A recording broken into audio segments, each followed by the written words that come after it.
На сённяшні дзень на рынку працы назіраецца станоўчая тэндэнцыя. Колькасць тых, хто стаіць на ўліку беспрацоўных, пастаянна памяншаецца. У банку вакансій прапаноў у 2 разы больш, чым на пачатак года – 1800. Коэффіцыент напружанасці менш за адзінку. Уровень безработицы на 1 августа составляет 1% к уровню экономически активного населения. На учете у нас состоит 1710 безработных.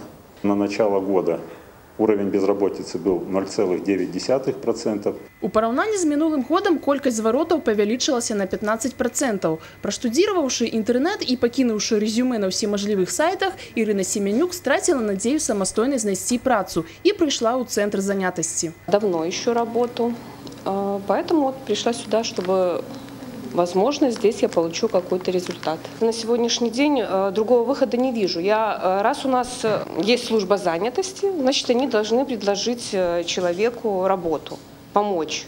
Ну вот я пришла и хочу, чтобы мне помогли. За паўгода на нядаўна зарэгістраваных прадпрыемстваў і за кошт пашырэння існуючых створана 1200 новых працоўных мест. Прапанаваныя прафесіі разнастайныя. Квалифицированные вакансии в сфере промышленного производства, в сфере строительства, активизации. Увеличилось количество вакансий, связанных с сезонными работами. Также традиционно присутствует спрос на вакансии медицинского профиля.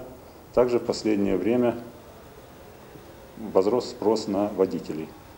І хаця спектр прафесій шырокі, на прапанаваную працу патэнцыяльныя работнікі згаджаюцца не заўсёды. В основном предлагают продавец, бармен. Один раз предложили менеджер. Зарплата маленькая, неудобное место расположения, график в первую очередь, так как ребенок маленький. Но в основном зарплата. Жадаючы арганізаваць індывідуальнае прадпрыемства, фермерскую гаспадарку або рамесніцкую дзейнасць могуць разлічваць на фінансавую субсідыю – больш за 2000 рублёў. Для тых, хто не мае прафесіі, арганізуецца часова грамадская аплочваемая дзейнасць на прадпрыемствах ЖКГ і камунальніка. Каля 300 чалавек знаходзіцца на прафесіянальным навучанні ва ўчэбных цэнтрах для беспрацоўных. Такая форма падтрымкі згладжвае дысбаланс паміж попытам і прапановай на рынку працы і павялічвае шансы суіскальнікаў знайсці занятак па душы. Дзіяна Мішчук, Тыгран Акапян, тэлерадыёкампанія «Брэст».